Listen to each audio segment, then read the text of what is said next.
Zero tolerance का दावा करते करते धामी सरकार ने लगा दी आवाम को चपत। नए घोटाले के खुलासे ने उत्तराखंड की आवाम को कर दिया निराश और अब दिख रहा लोगों में उबाल। मामले का हुआ खुलासा तो सरकार ने दिया ऐसा जवाब कि सब रह गए सन। एक तरफ कहा कि सब झूठ है और दूसरी तरफ जांच की नौटंकी। आखिर किसे पागल समझ रही है सरकार?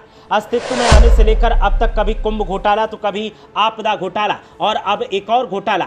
आखिर सरकार आवाम का भला कब करेगी? क्या सब सिर्फ अपनी जेबें भरने आए हैं? देखिए अब कौन सा नया स्कैम धामी सरकार में हो गया।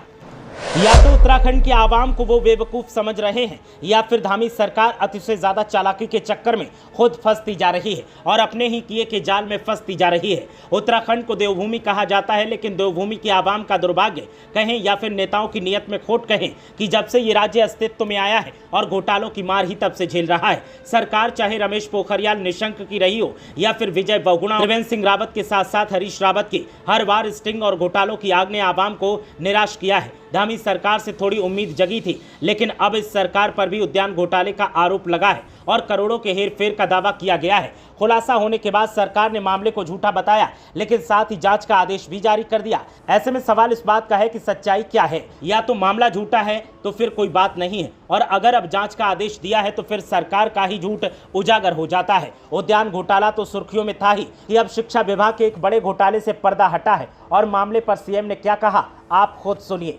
देखिए, चूंकि हमेशा से हमारी पारदर्शिता हमारा संकल्प रहा है और उस ध्येय को लेकर सरकार काम कर रही है। कहीं भी कोई भी किसी प्रकार की भी अगर इस प्रकार की गलतियां आती हैं, इस प्रकार का जो है कोई भ्रष्टाचार का मामला आता है, तो निश्चित रूप से उसमें जांच होनी चाहिए। ये हम लगातार जांच कर भी रहे हैं और इस पे भी हमने जांच के लिए कहा है। एक तरफ पारदर्शिता का दावा और दूसरी तरफ घोटालों का आरोप, जीरो टॉलरेंस की नीति और फिर जांच की खानापूर्ति। आखिर सरकार साबित क्या करना चाहती है? तमाम ऐसे सवाल कांग्रेस की तरफ से उठाए जा रहे हैं और पहाड़ों में एक बार फिर सीएम की कुर्सी हिलती दिखाई दे रही है। अब नए घोटाले पर कांग्रेस ने क्या कहा, आप खुद सुनिए।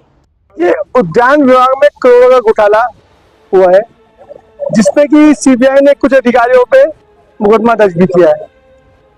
मेरा कहना है ये जो अधिकारी हैं तो बहुत छोटी मछली है। इसमें अगर जांच तरीके से की जाए और सही तरीके से की जाए, कहीं बड़े लोग इसमें लिप्त पाए जाएंगे। और नैतिकता के आधार पे जो विभागीय मंत्री है गणेश जोशी जी का इस्तीफा तत्काल उन्हें देना चाहिए।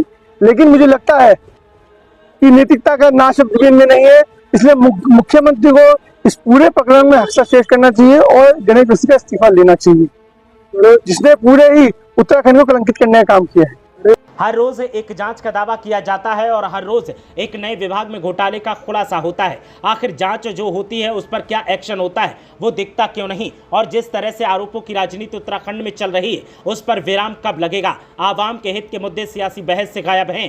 कुर्सी को हासिल करने और कुर्सी को सुरक्षित करने तक ही सियासत की खानापूर्ति दिखती है। ऐसे में अब आवाम में गुस्सा पनप रहा है और सवाल सिर्फ इस बात का है कि आखिर कब सियासत एकदम स्वच्छ और साफ होगी। ब्यूरो रिपोर्ट, देवभूमि अपडेट।